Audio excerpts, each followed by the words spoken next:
Good morning and welcome back to Fourth Trimester Voices. I'm your host, Dr. Choa. Today, we are going to talk about that infamous visit. Yes, you know it. That visit that you are waiting for, or maybe that visit that you've had already. And that is the 6-week checkup. This appointment may feel like a formality, but honestly, if used properly, it has the potential to be a lifeline. The problem is that many moms walk into this visit completely unprepared. A lot of them end up walking out feeling rushed, feeling confused, feeling dismissed, and honestly feeling like, oh my gosh, I wish I had asked that question. So today we're going to help organize your thoughts. I'm first going to talk about what exactly to expect at that visit. Then we're going to talk about we're going to talk about what often gets left out. And then we're going to go into talk about what questions you should be asking and what do you do if you feel dismissed. This episode is going to be your moment to become your own advocate, and I'm going to guide you through it. Let's get into it. So let's start with the basic. What's supposed to happen at the 6-week visit? Most people have their assumptions of what goes on.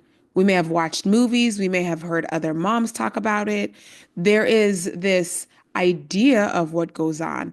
And unfortunately, because of the idea of what goes on, a lot of providers then sort of fulfill these self-fulfilling prophecies, right? So moms think it is an opportunity to be cleared. So therefore, providers use this as an opportunity to clear women. So if you've had a vaginal delivery, they may glance at the area, especially if you tore during birth. They may look at it and clear you and say, looks pretty good. I think you can engage in physical activity. I think you can now re-engage in sexual intercourse. If you had a C-section, they'll check your incision site. They're going to ask you if you're having any vaginal bleeding, or maybe they won't. And then after they do all their assessment, they give you those words that you have been waiting for and the words that your husband has been waiting for. And those are the words that are so infamous. You're cleared. What does that even mean? Cleared for what? What are we wanting to be cleared for? Well, for some, it's cleared for sex. For others, it's cleared for exercise. Got to get that bounce back. Cleared for work for other people, right? For some people, it's now cleared to carry the toddler. The husband wants to hear the doctor say you are cleared. So then now mom can re-engage in household activities, do laundry again, start cooking. Now your postpartum journey has ended. You are clear, mom. Unfortunately, in my opinion, this appointment can feel rushed and it can feel impersonal. And for a lot of women who leave that appointment, they're honestly thinking, this is it. I have to get up out of bed and this is it, right? It's a really weird feeling. And some people may have described it as this wrapping up of a chapter that they're still living in. That's a crazy thought if you really think about it, because for a lot of women, the hardest part of postpartum starts after the 6 weeks. So they're being cleared, giving the check, right, to return to normal activities. But things really start heating up after 6 weeks. So just a crazy thought. I remember my 6-week appointment. I think there was a lot of anticipation to talk to my doctor, to really just vent and talk about all the things that I was going through. And unfortunately for me, when I got to the appointment, right, they checked me in, I filled out some paperwork, filled out some depression screen, then I sat in a room and I waited with my child. And when the doctor came in, he looked at the baby and played with the baby a little bit. And then he looked at me and asked me how I'm doing. And I say, it sucks. I'm not sleeping and I feel depressed half the time. And he's like, yeah, childbirth is rough. And a lot of women go through these things and you're going to get through it. And then I got in a gown. He examined me, looked and said, everything looks great. Is the pain here? Is there pain here? Looks great. Everything looks great. So you're good. You can now re-engage in physical activity. You can now re-engage in sexual intercourse. So then he left. Then the nurse came in and gave me my papers.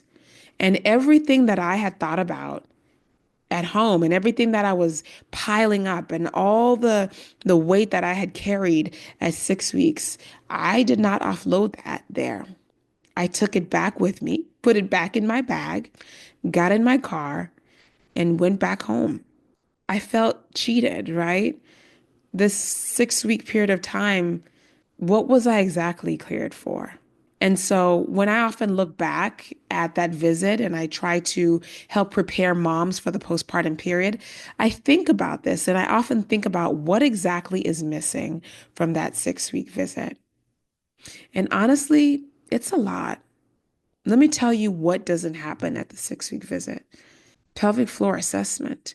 I mean, when you think about it, the doctor is checking for your stitches, checking lacerations, or checking the tone, but there really isn't a proper pelvic floor assessment. There's no conversation about leaking. Are you leaking? Right? When you jump, are you leaking? Are you having constipation? Are you having pain? Do you feel like there's a bulge or are you incontinent sometimes? No real mental health screening. And now I know they have you fill out this paper, but let's face it, it's just become a ritual. And I've talked to a lot of moms who say they filled that piece of paper out and nobody looked at it. Or they filled it out, someone looked at it, but never referred them to anything. And then comes the emotional check-in, right? We talk about all the baggage that you're carrying in those 6 weeks. There's no space to talk about birth trauma. So many moms go through so much, and they can't even process that within those first 6 weeks. Probably after 6 weeks, they're now realizing what exactly happened to them. And those conversations are not happening in the office. There's no conversations about identity shifts. There's no conversations about intimacy issues. And there's no real support plan about moving forward. And listen, I say this as a doctor. The system is not set up to take care of moms in this way. It's set up to check those boxes, to clear mom for sexual intercourse, to clear mom for physical activity, clear mom to go back to work. I remember one mom saying to me that they cleared me for sex, but I hadn't even stopped bleeding yet. And I cried the whole way home because I felt like I wasn't healing fast enough. I mean, these are real issues. It's a lot of pressure out there. And to be frank, how we quote unquote clear moms is harmful. And if someone tries to tell you otherwise, they just don't know. Honestly, if you go to that 6 week appointment and you're quote unquote clear, but you go home and you're suffering, you're struggling with pelvic floor issues, you're struggling with sexual intimacy, you're struggling with pain during intimacy, you're thinking that you are the problem. But I was clear, but why am I experiencing so much pain? Why is this so difficult for me? It's not you. The problem is that we've medicalized birth without honoring recovery. And that's where this podcast comes in. And that's where your advocacy comes in. That's where what I do for my moms comes in. So now that you know this, that the system is not set up to help you in a holistic way, not because the OBGYN doesn't want to, or not because the OBGYN doesn't have compassion. That's not it. There is no time within the system. There is no time. They have a clear schedule and they're there to clear you, right? So, how can you advocate for more? Well, you got to go into that visit prepared. You have to know what questions to be asking your doctor. You got to flip the script. Instead of walking into that appointment unsure or overwhelmed, I want you to go in with a plan. Here's the questions you're going to ask. and why they matter. Is this level of bleeding still normal? By week 6, you may still have spotting. If it's heavy or bright red, it could be a sign of retained placenta or delayed hemorrhage. So, this, hands down, is a good question to ask. Your doctor may ask you, but if they don't, you need to be very specific about what kind of bleeding you're having. Number 2, I'm still feeling pain when I sit or walk. Is that normal? Persistent pain could mean you are having scarring issues. I had one mom, and I pray that I can bring her on this show, but she had pain along her C-section for over 13, 14 weeks. She had nerve pain wrapping around her stomach, and it was terrible for her.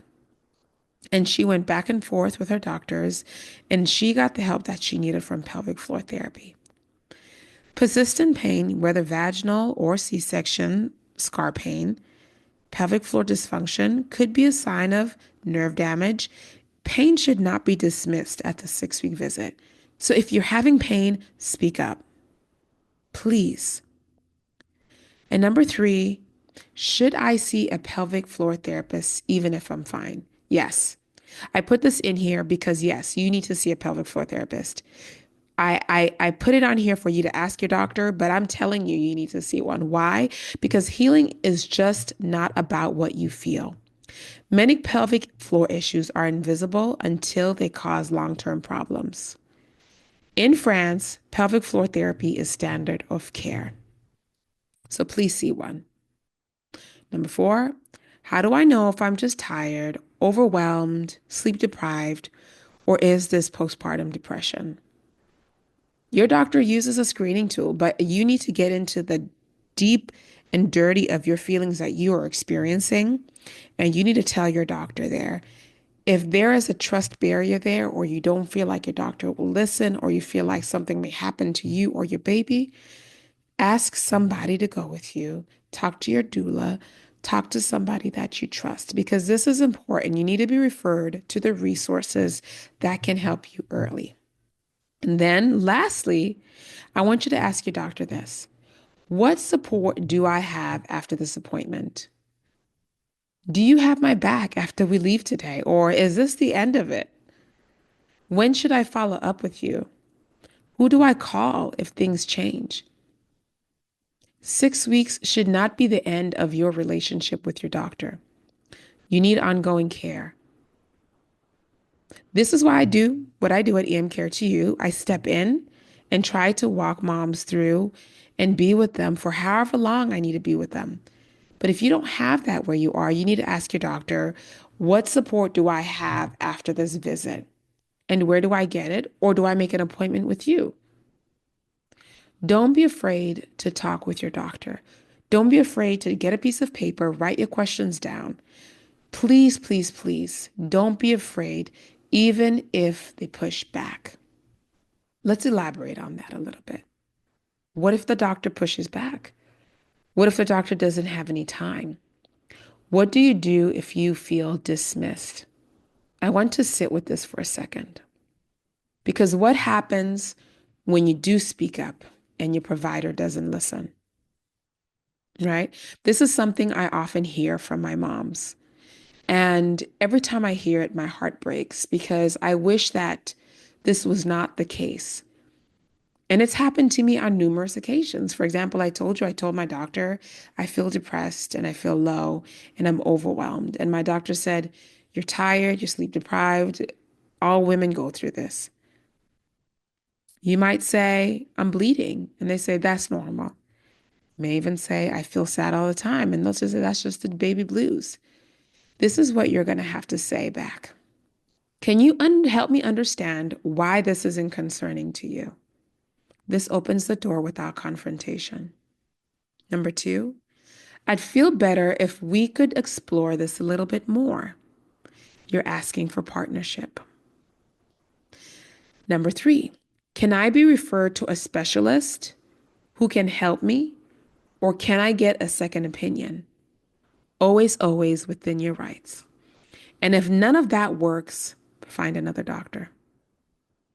Advocate for yourself the way you would advocate for your child because you matter too.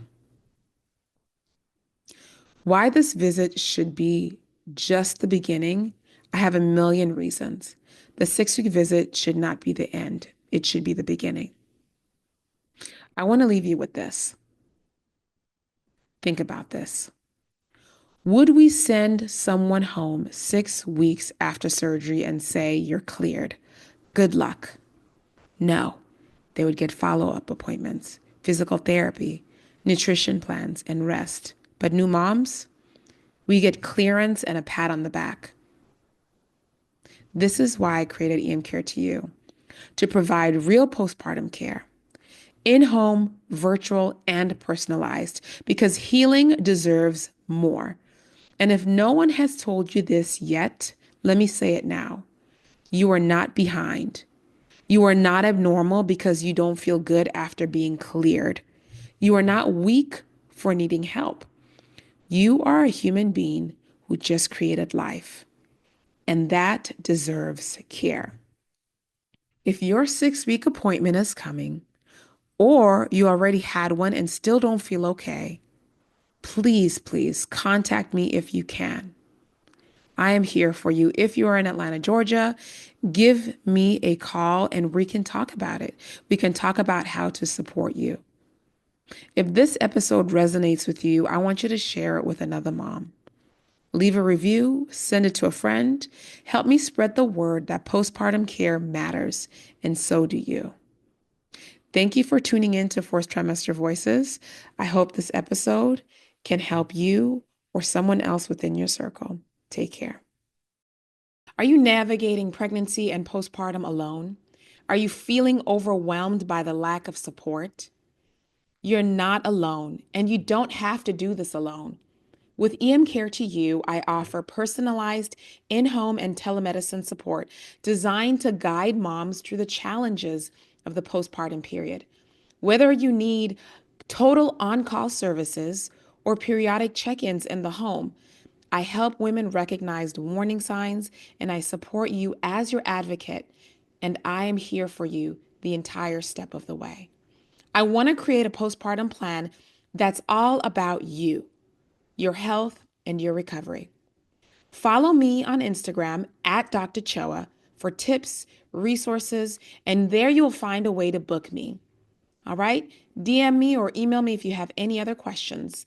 Other than that, I'm on all social media platforms under Dr. Choa, DrChowa. Let's build a village of support. Let's give you the hope that you need to get through this period of time. Take care.